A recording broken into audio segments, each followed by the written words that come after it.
Okay. You take 2 rubber bands. Okay? Your mind is like a box. Okay? The box is right here, right? Now, in your mind floats a bunch of thoughts.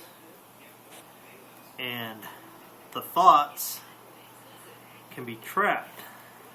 You see what I'm saying? Mm-hmm. But with a little magic and a little creativity, you can free your mind.